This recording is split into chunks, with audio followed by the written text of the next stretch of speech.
মানে এটা কোনো কথা হইলো? হ্যাঁ, প্রত্যেকটা দিন এটা না হলে ওইটা, ওইটা না হলে ওইটা, এটা কি ধরনের কথা ভাই? আরো তো মানুষ বিজনেস করতেছে, আমি তো একা করতে। আপনার দোকানে চুরি হয়েছে, একটু বলেন তো কি হয়েছে?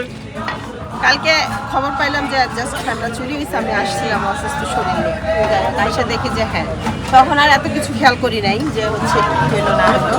পরে আজকে এসে আমি হাঁসের মাংস ঢালবো, কড়াই খুঁজতেছি, দেখি কড়াই নেই, মানে কড়াই নাই, সাথে খুন্তিটাও নাই, ঢাকনাটাও নাই, পুরো সেটটাই নাই। আপনার দোকান চুরি হয়ে গেছে।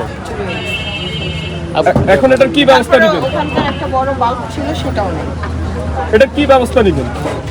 এটার ব্যবস্থা নিব, থানায় অলরেডি জানানো হয়েছে, আরিফ ভাই জানায়, মানে সহ জানাইছি আমরা। আর এইদিকে তো সিসি ক্যামেরা আছে না, যে সংসদ কোয়ার্টারের, এটাও দেখবো, দাঁড়ান দেখি চোরকে। আমরা তো মানে একটা একটা করে অ্যাডজাস্ট ফ্যান, আগে কালকে আইসা দেখি অ্যাডজাস্ট ফ্যানটা নাই, চুরির ওটা পুরোটা খুলে ফেলছে। এটা কি পরে আপনার? আজকে আইসা দেখি যে করাই নাই, করাই নাই, ঢাকনা নাই। আপনার উপর কেউ শত্রুতা করে করছে কিনা?